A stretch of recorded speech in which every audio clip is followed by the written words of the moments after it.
Welcome to Story Tales. Please like this video and subscribe to Story Tales. I hope you enjoy the story. Let's begin. Kenneth Creed wiped the grease from his hands with a shop rag, the scent of motor oil clinging to his clothes like a second skin. The auto shop fell quiet as the last customer drove away, tail lights disappearing into the Montana winter dusk. Snow crunched under his boots as he locked up, his breath forming white clouds in the bitter air. 6 months. That's how long Mary had been in their lives, and that's how long Sandra had been slipping away from him. The drive home through Marrow Creek took 8 minutes on clear roads, 12 when snow fell heavy like tonight. Kenneth knew every pothole, every curve of these streets. He'd grown up here, left for the army, and came back to build something solid, something lasting. The house sat dark except for one window. Kitchen light. Sandra would be in there, probably staring at her phone again. Kenneth pushed through the front door, shaking snow from his jacket. The house felt cold despite the heater running. Not temperature cold, something deeper. Sandra, in here. Her voice came flat from the kitchen that he found her at the table, coffee mug half empty, phone face down beside her hand. She looked up when he entered, but her eyes seemed to focus somewhere past his shoulder. "How was work?" she asked. "Same as always. Fixed Mrs. Patterson's transmission. Order parts for the Miller truck." Kenneth hung his jacket on the chair. "Where's Mary?" "Sleeping." "She eat okay?" "Yes, Kenneth. She ate." He studied his wife's face. Dark circles under her eyes, hair pulled back in a messy ponytail. She'd been beautiful on their wedding day 3 years ago. Still was when she smiled. Problem was, she barely smiled anymore. "You seem tired," he said. Sandra shrugged. 6-month-old baby. "What do you expect? Maybe I should take the night shift more often." "You work 10 hours a day." "So do you. Being a mom is work." "Is it?" Sandra's fingers drummed against the table. "Feels more like being trapped." Kenneth felt something cold settle in his chest. "What's that supposed to mean?" "Nothing. Forget it." Sandra stood, leaving her mug on the table. "I'm going to check on Mary." She brushed past him, and Kenneth caught a scent that wasn't baby powder or her usual perfume. Something sharper, unfamiliar. He followed her down the hall to Mary's room. Their daughter lay in her crib, tiny fists curled near her face, breathing soft and steady. 6 months old, and already she had Sandra's dark hair, his stubborn chin. "She's perfect," Kenneth whispered. Sandra stood at the window, looking out at the falling snow. "Sometimes I wonder what our lives would be like if what? Nothing." But Kenneth heard the unfinished thought hanging in the air like a threat. Later that night, after Sandra had gone to bed claiming exhaustion, Kenneth sat in his recliner with a beer and tried to make sense of the pieces that didn't fit. Sandra's mood swings had gotten worse since Mary's birth. The doctor said postpartum depression was common, suggested counseling. Sandra refused. Then there were her trips to Bozeman. Visiting her mother, she said. But last week, Kenneth had called Sandra's mother to ask about Mary's vaccination schedule, and the woman seemed confused. "Sandra hasn't been by in months," she'd said. "Is everything all right?" Kenneth had played it off, made excuses. But the doubt planted itself deep. His phone buzzed. Text message from his sister Marla. "How are you holding up? You look stressed at Sunday dinner." Kenneth typed back, "Just tired. Work stuff." But that wasn't true. Work was the easy part. Work made sense. Tools did what they were supposed to do. Parts fit where they belonged. People were harder to figure out. He checked on Mary one more time before bed. She slept peacefully, unaware of the storm clouds gathering around her small world. Kenneth didn't know it yet, but this would be one of the last peaceful nights in their house. 3 days later, Kenneth worked late on a stubborn brake job. The Hendricks pickup fought him every step, like the truck itself didn't want to be fixed. By the time he finished, darkness had settled over Marrow Creek like a heavy blanket. The house sat quiet when he pulled into the driveway. Sandra's car was gone. Again, Kenneth frowned, checking his phone. No messages. He tried calling her, got voicemail. "Sandra, it's me. Just wondering where you are. Call me back." Inside, the house felt different. Too quiet. Not the peaceful quiet of a sleeping baby, but the hollow quiet of emptiness. "Sandra," he called out. No answer. Kenneth walked to Mary's room, expecting to find her in the crib. The room was dark, the crib empty. His heart jumped. "Sandra." Maybe she'd taken Mary with her. That made sense. But Sandra never took Mary on her Bozeman trips. Said the drive was too long for a baby. Kenneth searched the house room by room, calling their names. Living room, kitchen, bathroom, bedroom all empty. He checked the garage last, pushing through the door from the kitchen. The garage light was on. That was wrong. They always turned off the garage light. Sandra was paranoid about the electric bill. Kenneth stepped into the garage, scanning the space. His workbench, shelves of old paint cans, Christmas decorations in plastic bins. Everything looked normal except the deep freezer in the corner. The one they'd bought last year for storing venison after hunting season. The lid was closed, but something made Kenneth walk toward it. A sound. Faint, like his blood turned to ice water.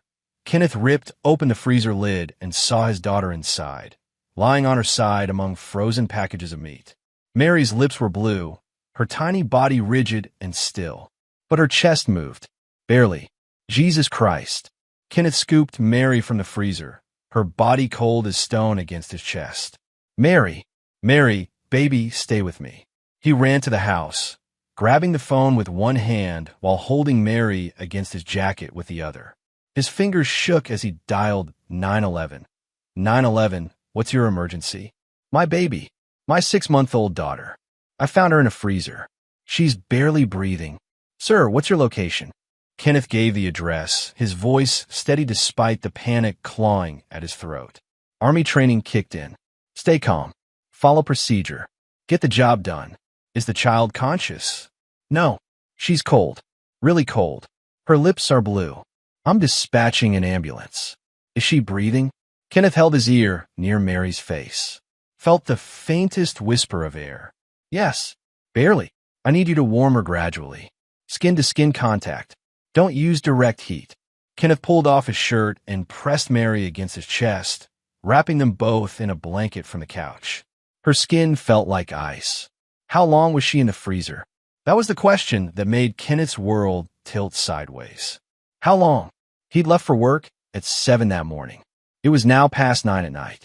14 hours? But Sandra had been here. Sandra was supposed to be watching Mary. I don't know, Kenneth said. I just got home from work. The paramedics arrived within 6 minutes. Kenneth watched them work on Mary, checking her temperature, her pulse, her breathing. One of them, a young woman with efficient hands, looked up at Kenneth with serious eyes. Her core temperature is dangerously low. We need to get her to the hospital immediately. At the hospital, Kenneth paced the waiting room while doctors worked on Mary. The nurse asked questions he couldn't answer. How long had Mary been in the freezer? Why was she in there? Where was her mother? Dr. Martinez, a pediatric specialist, finally came out with news. Your daughter is stable. We're warming her slowly and monitoring for complications. She was hypothermic, but we caught it in time. How long was she? Based on her core temperature and the severity of hypothermia, I'd estimate between 45 minutes and an hour. Any longer, and we'd be having a different conversation. An hour. Mary had been dying slowly in that freezer for an hour. Doctor, could this have been an accident? Dr. Martinez studied Kenneth's face. Mr. Creed, I have to ask, how did your daughter end up in a freezer? I don't know. I came home from work and found her there. Where is your wife? I don't know that either. Kenneth's phone rang. Sandra. Kenneth? I just got your messages. What happened? Where are you? Bozeman. I told you I was visiting Mom. Why do you sound upset? Kenneth walked away from the nurse's station, lowering his voice. Mary's in hospital. What? What happened? I found her in the freezer. Silence on the other end. Then, that's impossible. Come home. Now. I'm 2 hours away. Kenneth, what do you mean you found her in the freezer? Just come home, Sandra. Kenneth hung up and stared at the phone. Sandra's voice had sounded wrong. Not shocked enough. Not panicked enough for a mother hearing her baby almost died that he called his sister Marla. Kenneth? It's late. What's wrong? Mary's in hospital. Someone put her in our deep freezer. Jesus. Is she okay? She will be. Marla, I need you to come here. I'm on my way. Marla arrived before Sandra did. She found Kenneth in the hospital room, holding Mary's hand through the crib rails. Mary was awake now, looking around with curious eyes, monitors beeping steadily. She looks good, Marla said, smoothing Mary's hair. Alert. Doctor says no permanent damage. We got lucky. Kenneth, what happened? He told her everything. Coming home to the empty house. Finding Mary in the freezer. Sandra's phone call. Marla listened without interrupting, her nurse training making her ask the right questions. How long since Sandra left this morning? I don't know. She was still sleeping when I left for work. And the garage light was on? Yes. You always turn that light off. Always. Marla was quiet for a long moment. Kenneth, babies don't crawl into freezers. I know. Someone put Mary in there. I know. Sandra arrived at midnight, rushing into the hospital room with tears streaming down her face. She looked genuinely distraught, reaching for Mary with shaking hands. Oh God, baby. Mommy's here. Mommy's here. Kenneth watched his wife's performance, studying every gesture, every expression. Sandra sobbed over the crib, touching Mary's face, whispering apologies. I don't understand how this happened, Sandra said. I checked on her before I left. She was sleeping in her crib. When did you leave? Kenneth asked. Around 10. Maybe 10:30. You told me you were visiting your mother. I am. I was driving there when you called. Sandra's story felt rehearsed. Too smooth for someone who just learned their baby almost died. Doctor Martinez came in to check on Mary, explaining the treatment plan, the signs to watch for. Sandra asked all the right questions, played the concerned mother perfectly. But Kenneth noticed something. When the doctor explained how long Mary had been in the freezer, Sandra's reaction was relief, not horror. She'll be okay, though? Sandra asked. No permanent damage. I told you she'd be okay, Sandra said to Kenneth later. When the doctor had left, Kenneth went very still. What did you say? I said she'll be okay. No, you said you told me she'd be okay. Sandra blinked. I was saying she'll be okay. Sandra, I never told you Mary was alive when I called. I just said she was in the hospital. The color drained from Sandra's face. Of course I knew she was alive. You wouldn't be this calm if she was. How did you know? Sandra stared at him, trapped by her own words. Kenneth, you're scaring me. I'm tired and confused. I just want our baby to be safe. But the damage was done. Sandra had revealed knowledge she shouldn't have. And Kenneth filed that fact away like evidence in a case he was building against someone he'd once loved. Mary came home from the hospital 2 days later, healthy and happy as if nothing had happened. Kenneth took time off work to help with her care, but mostly he wanted to watch. Sandra played the devoted mother perfectly. She fed Mary, changed her diapers, sang soft lullabies. To any observer, she looked like a woman grateful for her child's safety. But Kenneth was looking closer now. Sandra's phone rang constantly. She always stepped into another room to answer, speaking in hushed tones. When Kenneth asked who called, she'd say work or her mother or a friend from college. Since when you talk to friends from college? Kenneth asked after the third mysterious call in one afternoon. People reach out when they hear about emergencies. Word travels. What word? We haven't told anyone what happened. Sandra's eyes flicked away. Marla must have said something, but Kenneth had specifically asked Marla to keep quiet until they understood what happened. His sister was discreet. She wouldn't gossip about family business. That evening, while Sandra gave Mary a bath, Kenneth examined the garage more carefully.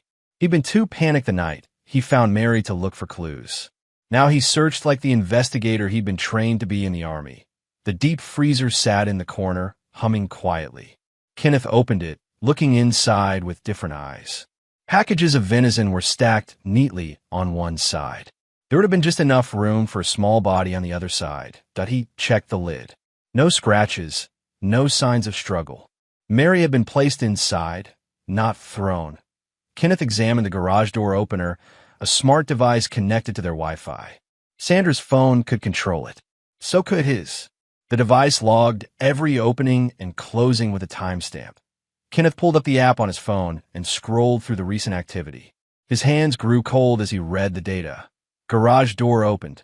2:14 a.m., 3 nights ago. Garage door closed. 2:31 a.m.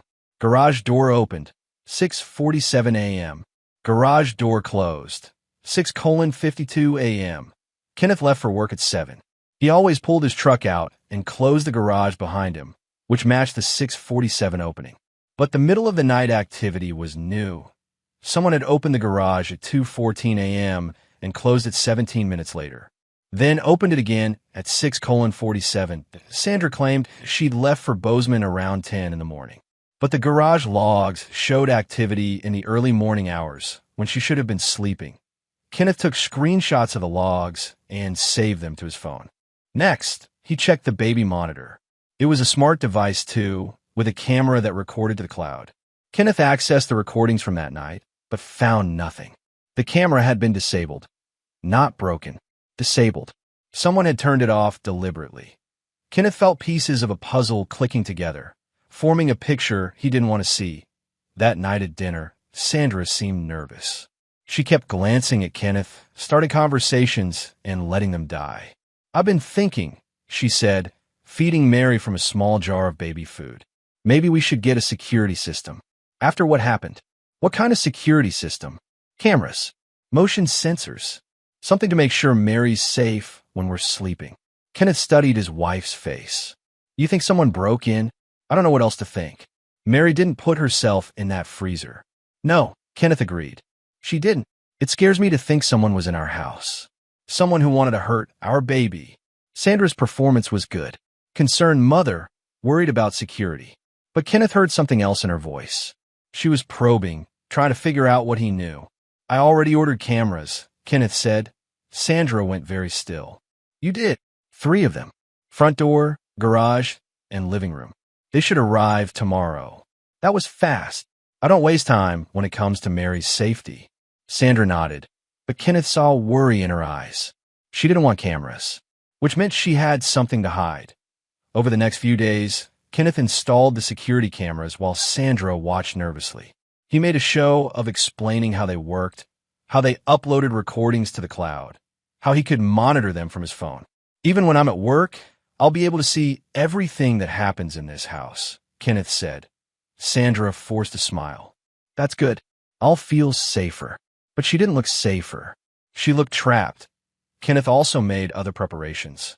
He contacted a lawyer not to file for divorce, but to understand his rights regarding child custody. He researched domestic surveillance laws in Montana. He read about evidence requirements for criminal cases that he was building a case, piece by piece, against his own wife. The hardest part was acting normal. Kissing Sandra goodbye in the morning. Making small talk over dinner. Pretending he still trusted her with their daughter. But Kenneth was good at maintaining cover.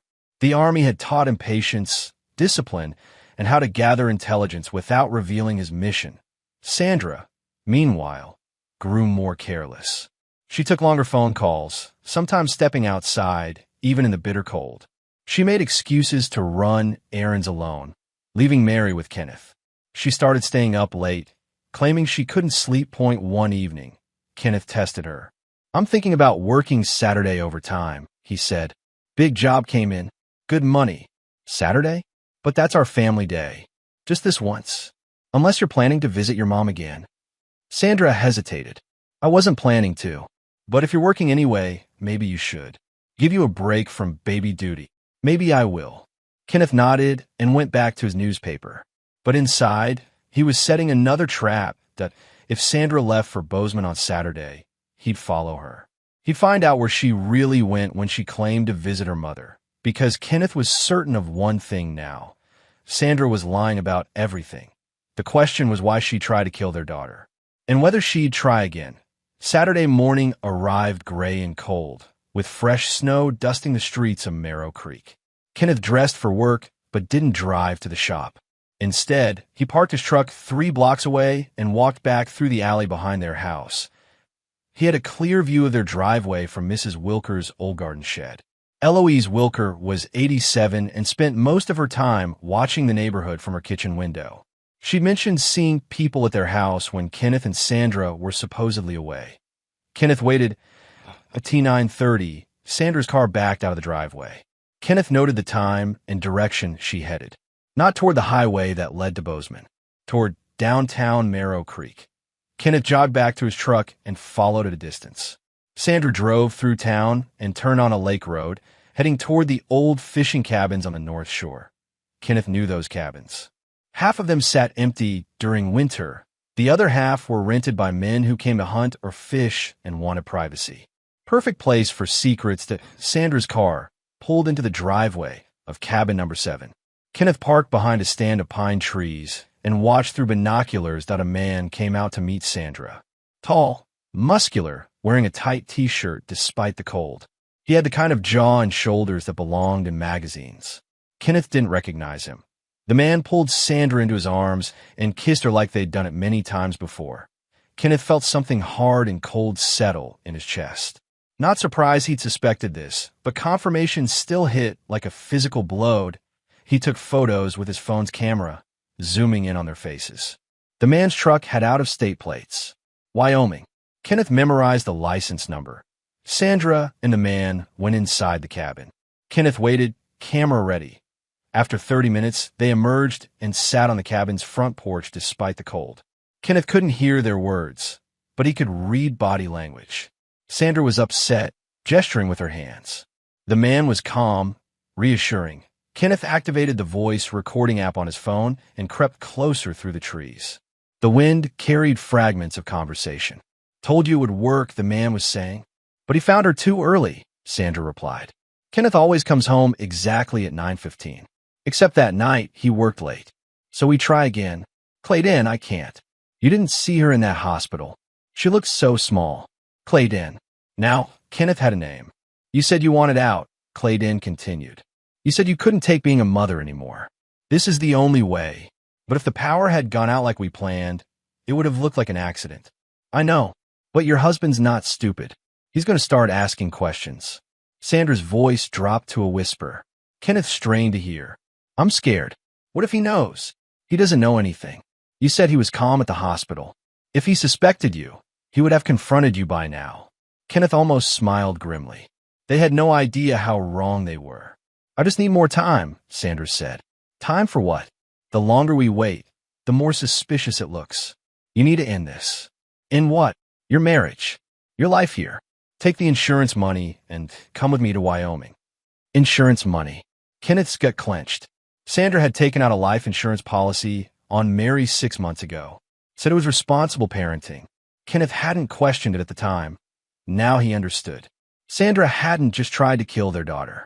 She'd planned to profit from it.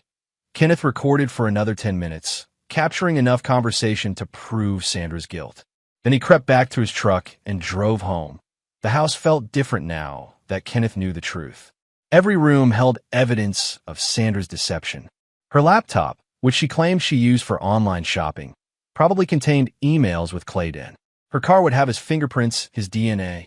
Kenneth fed Mary her afternoon bottle while his mind worked through the evidence he needed to gather. First, financial records. He went through Sandra's purse while she was still at the cabin, photographing bank statements and credit card bills. Several charges at motels near Marrow Creek. Cash withdrawals on days she claimed to be visiting her mother. Second, phone records. Kenneth called their wireless provider and requested detailed billing statements. The customer service representative tried to explain he needed Sandra's permission to access her individual call logs. She's my wife, Kenneth said. We share the account. I understand, sir, but privacy regulations require consent from the primary user of each line. Kenneth hung up frustrated, but not defeated. He'd find another way. Third, the garage door logs. Kenneth downloaded the complete history from their smart garage system, going back 6 months. The pattern was clear once he knew what to look for. Sandra had been sneaking out at night for weeks, always between midnight and 4 a.m. Kenneth printed the logs and highlighted the suspicious activity with a yellow marker. Fourth, Mary's baby monitor. Someone had disabled the camera the night Sandra put Mary in the freezer. Kenneth checked the device's internal memory and found the deactivation command had come from Sandra's phone at 1:47 a.m. Perfect timing. Disable the camera, then use the garage to access the freezer without being recorded. Kenneth created a file folder and labeled it evidence. Inside, he placed the garage door logs, the baby monitor data, the photos of Sandra with Clayton, and the voice recording of their conversation. But he needed more. In court, a defense attorney would argue the photos proved adultery, not attempted murder. The voice recording was damning, but incomplete. Kenneth needed Sandra to confess in detail, on camera. That evening, Sandra came home with groceries and a guilty expression. "How was work?" she asked, unpacking milk and bread. "Good. Made decent money on the Saturday overtime." "That's great." Kenneth studied his wife as she moved around the kitchen. She looked older somehow, worn down by secrets and guilt. "How was your mother?" Kenneth asked, Sandra's hands stilled on a box of cereal. "Fine." She asked about Mary. "Tell her anything interesting, just normal grandmother stuff. You know how she is." Kenneth knew how Sandra's mother was. Direct, nosy, and incapable of keeping conversations short. If Sandra had really spent 6 hours in Bozeman, she'd have stories to tell. "Did you drive straight there and back?" "Yes." "What?" "Your car's odometer shows 53 miles. Bozeman is 78 miles each way." Sandra blinked. Kenneth was lying, he hadn't checked the odometer. But Sandra's reaction told him everything. I stopped for gas." "Where?" "The truck stop on Highway 12. That's not on the way to Bozeman." Sandra's face flushed. "Kenneth, why are you interrogating me?" "I visited my mother. I bought groceries. I came home to my family. I'm not interrogating you. I'm just trying to understand your day." "Well, stop. It's weird." Sandra left the kitchen, and Kenneth heard her moving around upstairs. Probably calling Clade in to tell him about the questions. Kenneth finished putting away groceries and checked on Mary, who was napping in her swing. His daughter looked peaceful and innocent, unaware that one parent wanted her dead and the other was building a case to save her life. That night, Kenneth lay awake listening to Sandra's breathing. She was pretending to sleep, but her rhythm was wrong. Too controlled. Around midnight, Sandra slipped out of bed. Kenneth kept his eyes closed and his breathing steady. Sandra tiptoed to the bathroom, and Kenneth heard the faint sound of a text message being sent. When Sandra returned to bed, Kenneth waited 20 minutes, then got up and checked the security cameras from his phone. Sandra had indeed gone only to the bathroom, but the timing suggested she'd been texting Clade in when she thought Kenneth was asleep.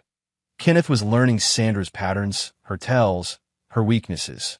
Soon he'd have enough evidence to ensure she never got near Mary again. But first, he needed to test the reach of Sandra's deception. Sunday morning, Kenneth suggested they visit Eloise Wilker, their elderly neighbor. "She's been worried about us since the incident with Mary," Kenneth said. "Might be nice to let her see that Mary's okay." Sandra agreed, reluctantly. She couldn't refuse without seeming heartless. Eloise Wilker opened her door wearing a flour-dusted apron and a sharp expression. At 87, she was still spry and observant, with the kind of memory that made her dangerous to people with secrets. Kenneth, Sandra, and little Mary. Eloise ushered them into her warm kitchen, which smelled like cinnamon rolls and coffee. "I've been so worried about you folks. We wanted to thank you," Kenneth said, settling Mary on his lap while Sandra remained standing near the door. "Your call to 911 that night helped save precious time." Eloise looked confused. "My call?" "Kenneth, I didn't call 911. "You did. I meant your call to the hospital. Checking on Mary." "I didn't call the hospital either, dear." Kenneth pretended to be confused while watching Sandra's face go pale. "I thought you said you'd spoken to someone about Mary's condition." "Oh, that." Eloise waved her hand. "I spoke to that young man, the one with the jawline and gym shorts. He told me Mary would be fine." Kenneth felt his pulse quicken. "What young man?" "The one who's been visiting Sandra. Handsome fellow, drives that big truck with the out-of-state plates." Sandra made a small, choking sound. "He was here that morning after Mary went to the hospital." Eloise continued, oblivious to the tension in the room. "Said he was a friend of the family. Very polite.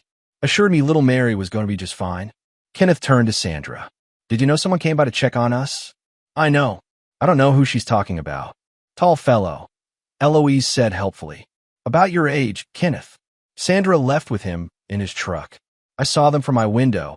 "When was this?" Kenneth asked. "Tuesday morning." Sandra came back about an hour later. "Tuesday morning, the day after Mary came home from the hospital."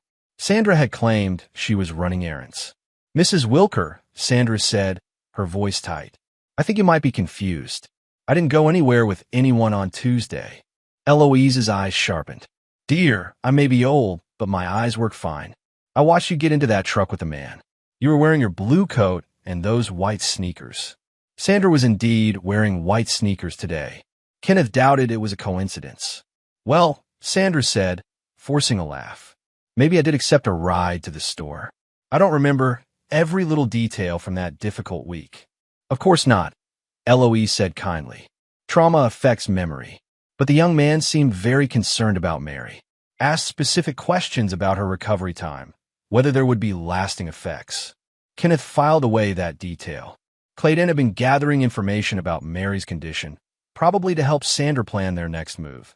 They left Eloise's house with a plate of cinnamon rolls and much more intelligence than Sandra realized she'd revealed. Nice visit, Kenneth said as they walked home. Mrs. Wilker is getting confused in her old age, Sandra replied quickly. Half of what she said didn't make sense. She seemed pretty sharp to me. Kenneth, I didn't go anywhere with a strange man. Why would I do that? I don't know. Why would you? Sandra didn't answer, but Kenneth saw her jaw clench. That afternoon, while Sandra napped and Mary played in her swing, Kenneth drove back to the fishing cabins. Clayton's truck was still parked at cabin 7. Kenneth knocked on the door. Footsteps inside. Then the door opened to reveal the man from the photos. Up close, Clayton looked younger than Kenneth had expected. Maybe 30, with the kind of muscles that came from gyms, not work. Help you? Clayton asked. I'm looking for my wife. Clayton's face went carefully blank. I think you've got the wrong place, friend. Sandra Creed. 5'6", brown hair, drives a silver Honda. Don't know anyone by that name. Kenneth pulled out his phone and showed Clayton one of the photos he'd taken yesterday. Clayton and Sandra kissing on the cabin porch. How about now? Clayton's hand tightened on the door frame. You need to leave. I need to talk to Sandra. She's not here. Then I'll wait. Kenneth pushed past Clayton into the cabin. The space was small but tidy, with a couch, kitchenette, and bedroom visible through an open door. Women's clothing was scattered on the bedroom floor. Get out of my cabin, Clayton said. Nice place. You rent it by the week or the month. I said get out. Kenneth turned to face Clayton directly. Here's what's going to happen. You're going to sit down and tell me exactly what you and my wife have been planning. Or I'm going to call the sheriff and show him these photos along with evidence that Sandra tried to kill our 6-month-old daughter. Clayton's aggressive posture faltered. Kill? What are you talking about? She put Mary in a freezer. Left her there to die. I have proof. That's crazy. Sandra loves that kid. Sandra loves you. And she loves the life insurance money she'll collect when Mary dies. Kenneth watched Clayton's face carefully. The man looked genuinely shocked, which meant either he was a good actor or Sandra had lied to him about her motives. Insurance money, Clayton said slowly. $50,000. Sandra took out the policy 6 months ago. Clayton sat down heavily on the couch. She told me she wanted a divorce.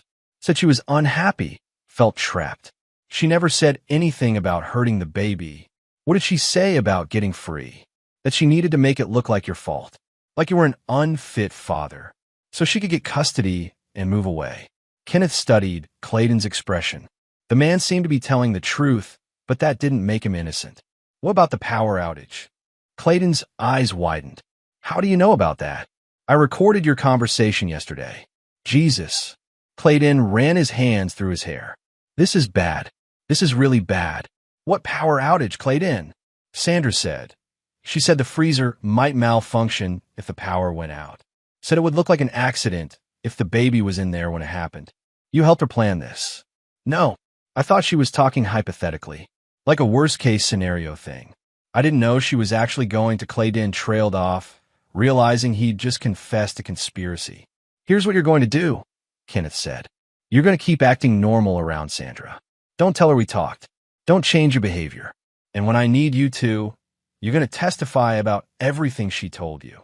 And if I refuse, Kenneth pulled out his phone and showed Clayton the voice recording from yesterday. Then I'll give this to the police and tell them you were the mastermind behind an attempted infanticide. Jury will love hearing how the strong young man manipulated the vulnerable new mother. Clayton paled. That's not what happened. Doesn't matter what actually happened. Matters what I can prove. Kenneth stood to leave, then turned back. One more thing. Sandra's going to try again. When she does, You're going to call me immediately. You understand? Clayton nodded miserably. Kenneth drove home satisfied that he'd gained a potential witness and neutralized a threat. Clayton was weak, selfish, and cowardly, exactly the kind of man who would betray Sandra to save himself when the pressure mounted. Sandra was awake when Kenneth returned, feeding Mary in the kitchen. "Where did you go?" she asked. "Hardware store. Needed screws for the baby gates." "What baby gates?" "I'm installing safety gates throughout the house. Top of stairs, basement door, garage entrance." Sandra's spoon paused halfway to Mary's mouth. "Why?" "To keep Mary safe. Can't be too careful after what happened. Kenneth, she's 6 months old. She can barely sit up by herself. Better to install them now than wait until she's mobile." Kenneth watched Sandra's reaction. She looked worried, but not about Mary's safety. She was worried about her own access to the garage. "Maybe we don't need the garage gate," Sandra said carefully. "We always keep that door locked anyway. Especially needed on the garage. That's where the danger is." Sandra said nothing, but Kenneth could see her mind working. He was making it harder for her to repeat her previous attempt. That night, Kenneth installed motion sensor lights in the garage and tested them with his phone. Any movement in the space would trigger bright illumination and send an alert to his device. Sandra watched from the doorway, arms crossed. "Seems like overkill," she said. "Seems like protection. For Mary or for you." Kenneth looked up from the light he was mounting. "What does that mean?" "Nothing. You've just been different since the hospital. Suspicious. Like you don't trust me. Do you think I should trust you?" Sandra's eyes flashed. "I'm your wife, the mother of your child." "Yes, you are."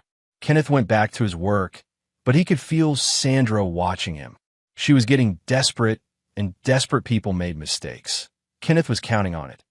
Monday morning, Kenneth called in sick to work and drove to Billings to meet with attorney Rebecca Nash. A family law specialist who'd been recommended by his Army buddy Jake Torres. Nash's office was clean and professional, with degrees on the wall and family photos on her desk.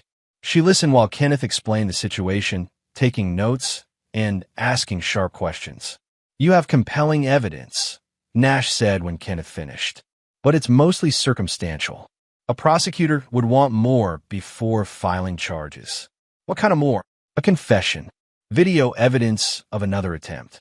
Financial records showing motive beyond the insurance policy." Kenneth pulled out his phone and played the recording of Sandra and Clayton at the cabin. Nash listened intently, then asked to hear it again. "This is better," she said. "Clear admission of guilt. But it's still not enough for criminal charges. However, it's absolutely enough for emergency custody." "Explain that." "We file a motion claiming Mary is in immediate danger. With this evidence, a judge will grant temporary custody to you while Child Protective Services investigates." "How long does that take?" "Could be weeks or months. But it protects Mary while you gather more evidence." Kenneth felt relief wash over him. "Do it." Nash began preparing the paperwork immediately. While she worked, Kenneth called his sister Marla.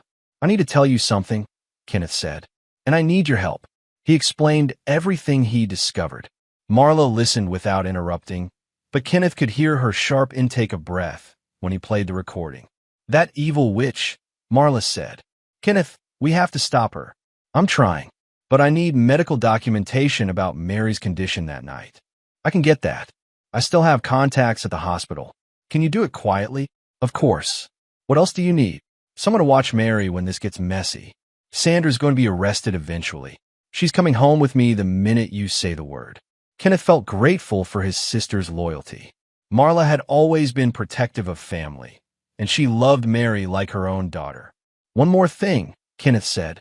"I need you to document everything you observed about Sandra's behavior after Mary was born. The postpartum issues.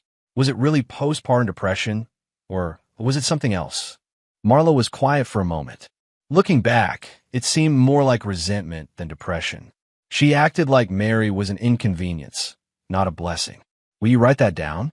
"Officially, absolutely." Kenneth returned to Nash's office that afternoon to sign the custody paperwork. The motion would be filed first thing Tuesday morning. "What happens when Sandra finds out?" Kenneth asked. "She'll be served with papers and have a chance to respond. But given the evidence, I'm confident the judge will side with you." Kenneth drove home planning his next moves. He needed to prepare for Sandra's reaction to losing custody. She'd either confess everything in a panic or escalate her attempts to harm Mary. Either way, Kenneth would be ready. That evening, Sandra seemed nervous again. She kept checking her phone and glancing at Kenneth when she thought he wasn't looking. "Everything okay?" Kenneth asked during dinner. "Fine. Just tired. Maybe you should visit your mother again. Take a break." Sandra's fork paused over her salad. "Why do you keep suggesting that? You seem stressed lately. A change of scenery might help. I don't want to leave Mary right now. After what happened, Mary would be safe with me." "Of course she would. I didn't mean, I just want to be here." Kenneth nodded and changed the subject, but he noted Sandra's reaction. She didn't want to leave town, which suggested she was planning something that required her to stay close to Mary. After dinner, Kenneth tested the new garage motion sensors while Sandra bathed Mary. The lights activated instantly when he entered the space, and his phone buzzed with an alert. Perfect. He also checked the baby monitor, which was now recording continuously to cloud storage. Sandra couldn't disable it without Kenneth knowing immediately. When Kenneth came back inside, he found Sandra standing in Mary's room, looking down at their daughter with an expression he couldn't read. "She's beautiful," Sandra said softly. "Yes, she is. Sometimes I wonder what kind of life she'll have." "What do you mean?" Sandra turned to face Kenneth. "Do you think we're good parents?" The question felt like a trap. "I think we're learning." "Do you think Mary will be happy?" "I think Mary will be loved and protected." Sandra studied Kenneth's face. "You sound like you're making a promise." "I am." That night, Kenneth lay awake listening for sounds from Mary's room. The motion sensors would alert him if Sandra entered the garage, and the baby monitor would show any activity in Mary's room. But Sandra didn't move. She lay still beside Kenneth, breathing steadily, apparently asleep. At 3 a.m., Kenneth's phone buzzed. Motion detected in garage. Kenneth slipped out of bed and checked the live camera feed. The garage was empty, but the motion sensor showed recent activity. Kenneth crept downstairs and found the garage door slightly ajar. He looked outside and saw Sandra's car, missing from the driveway. She'd left through the garage, but somehow avoided triggering the camera. Kenneth realized she must have crawled under the sensor's range, staying low to avoid detection. Kenneth checked Mary's room. Empty crib, his blood turned to ice. Sandra had taken Mary with her. Kenneth grabbed his keys and phone, then remembered the tracking app he'd installed on Sandra's car last week.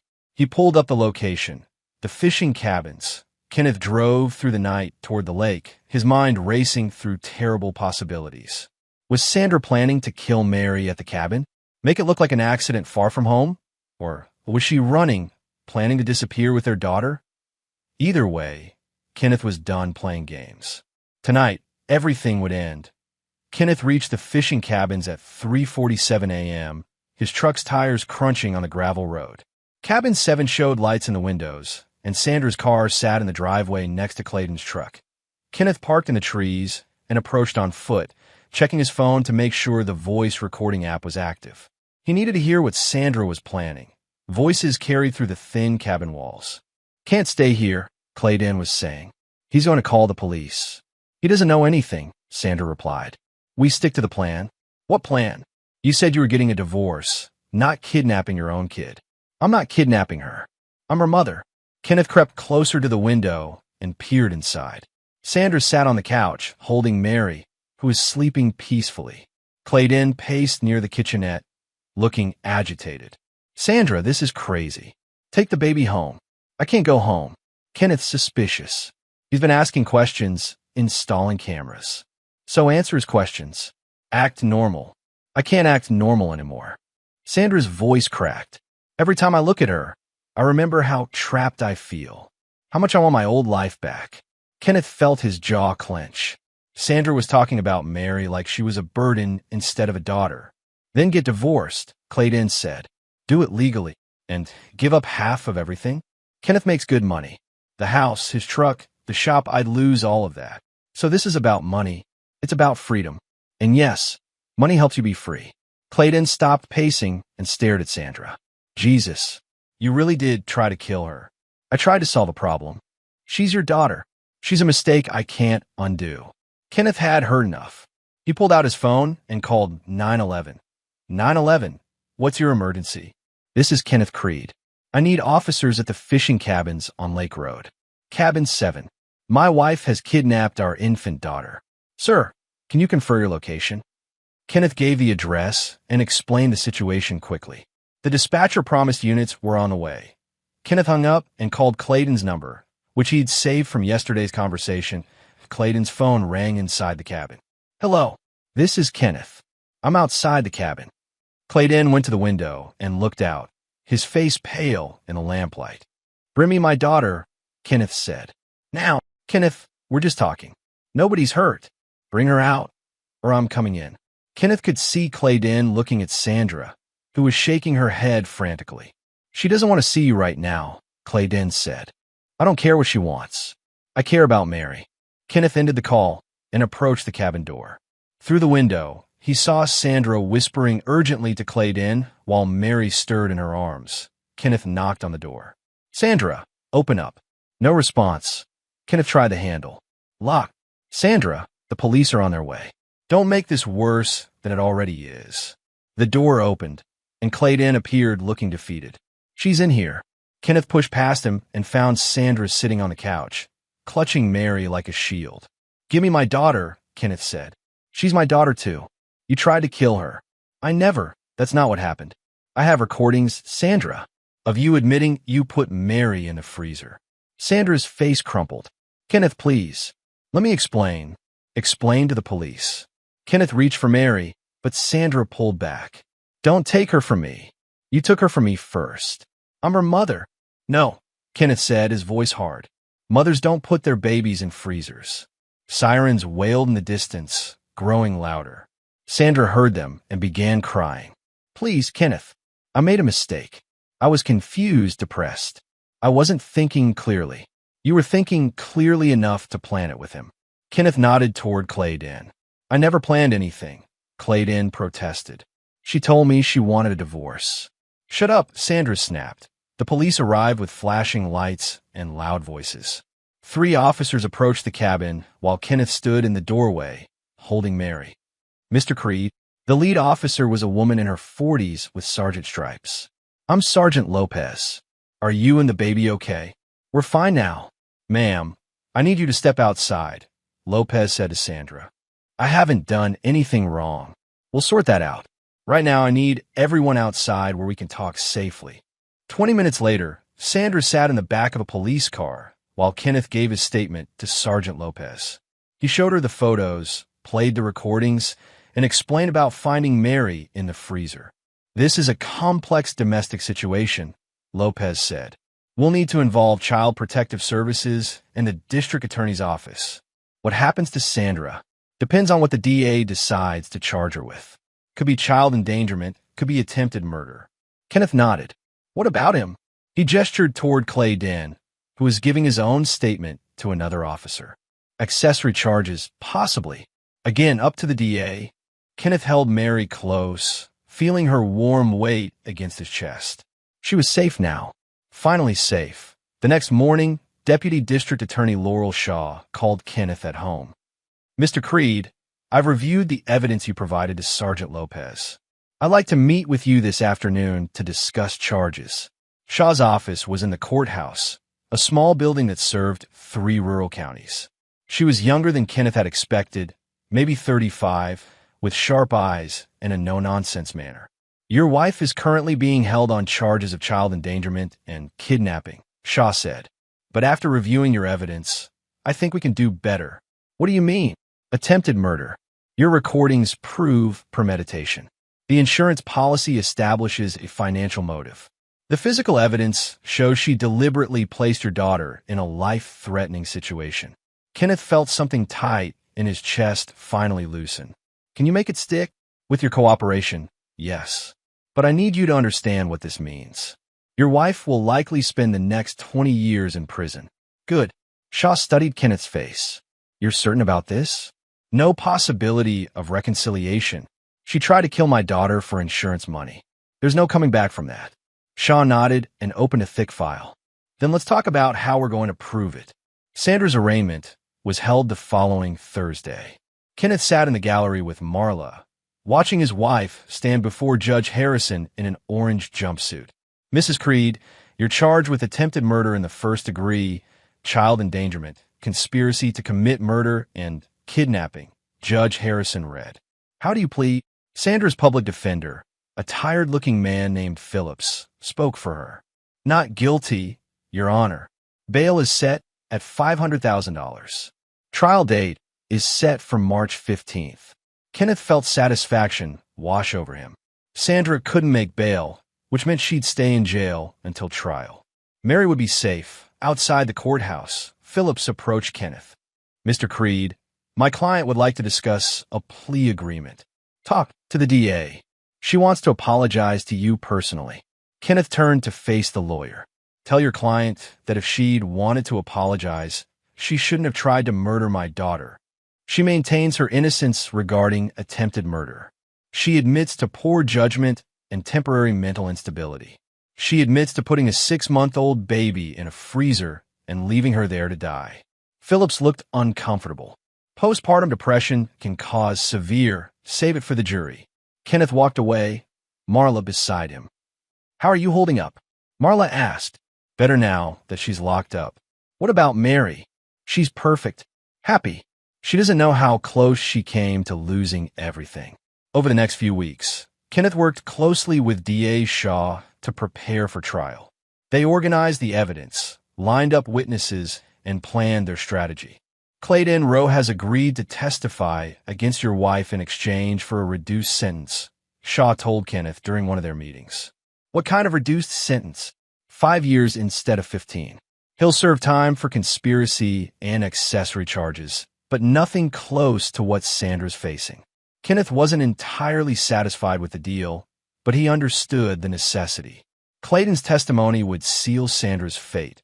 Meanwhile, Kenneth took full custody of Mary and settled into single parenthood. Marla helped during the day while Kenneth worked at the shop. Evenings were for feeding Mary, playing with her, and marveling at how much she'd grown. Mary had no memory of that night in the freezer.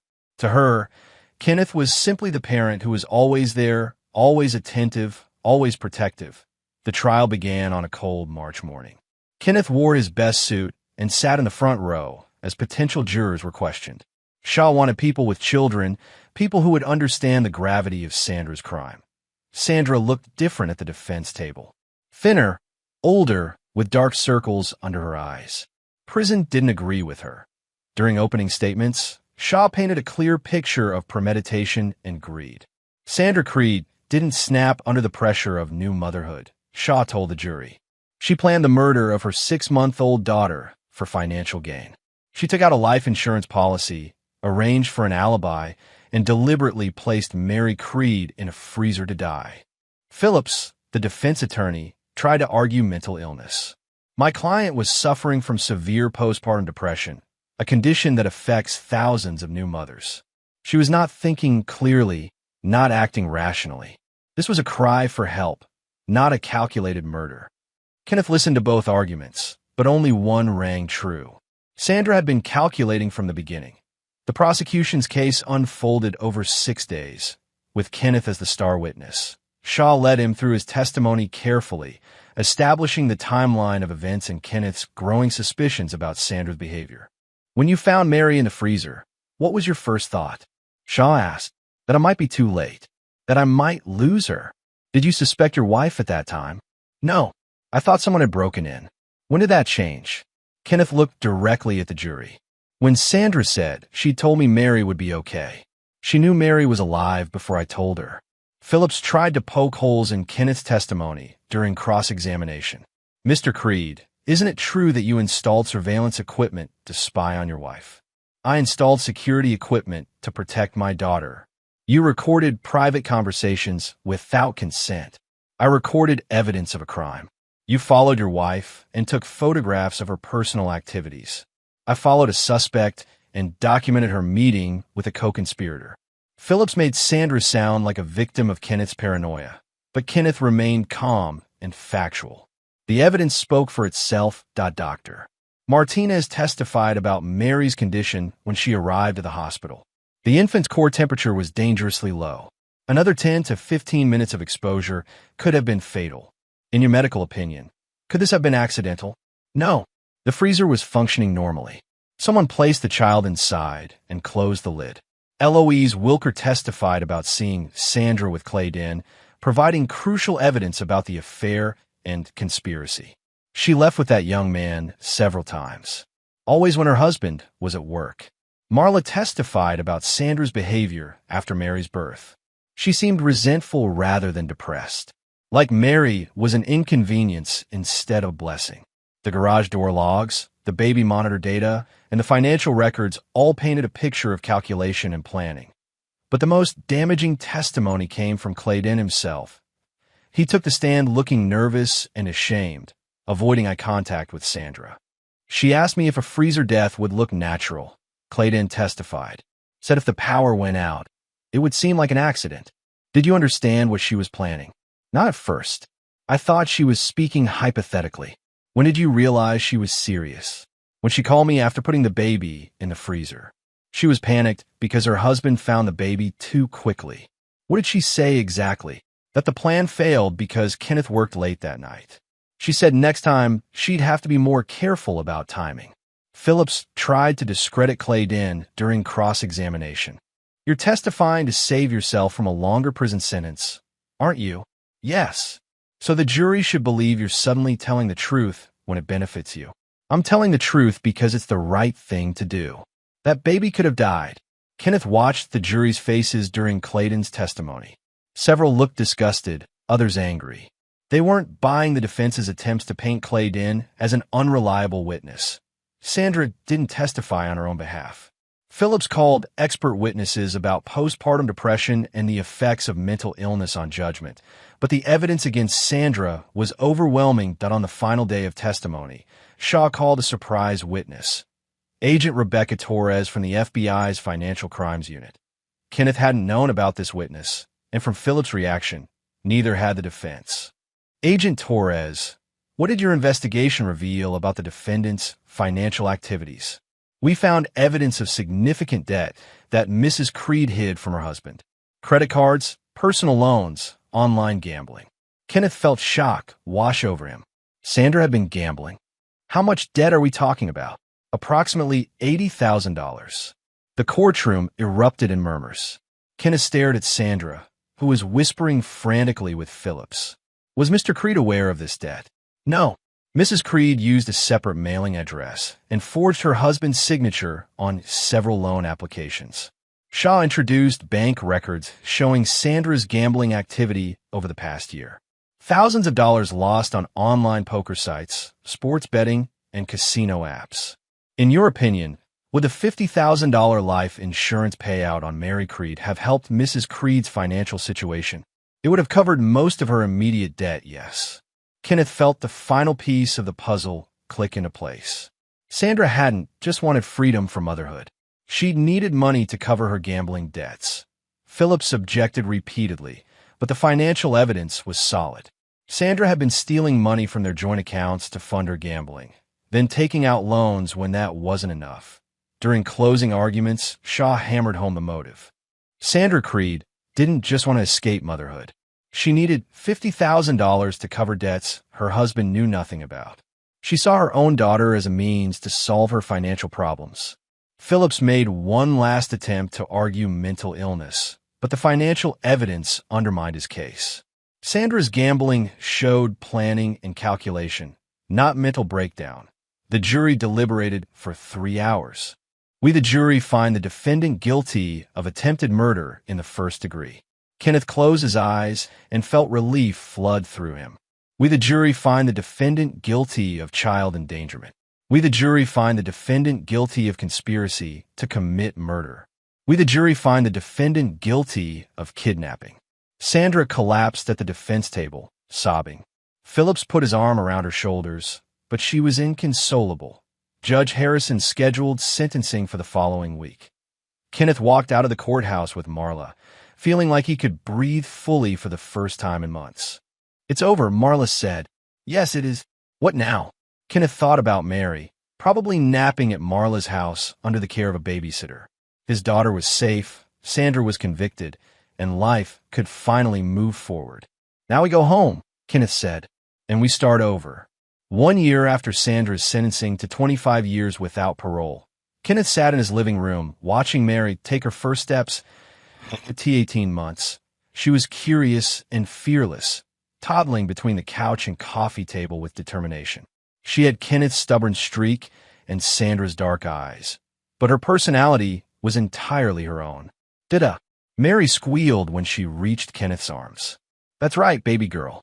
Daddy's here." Marla watched from the kitchen doorway, smiling.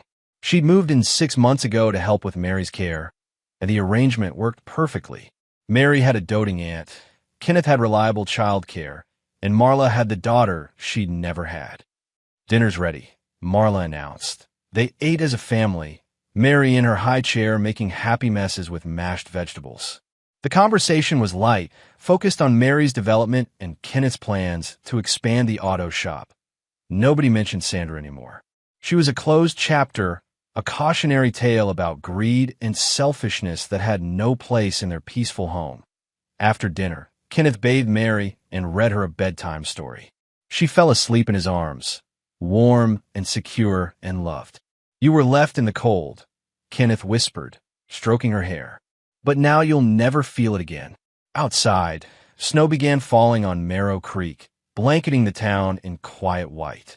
Inside, Kenneth's house was warm and bright, filled with laughter and love and the promise of better days ahead. Mary stirred in her sleep and smiled, dreaming whatever dreams happy children dream. Kenneth kissed her forehead and tucked her in, then stood watching her breathe for a long moment. She was safe. Finally, completely safe, and that was all that mattered.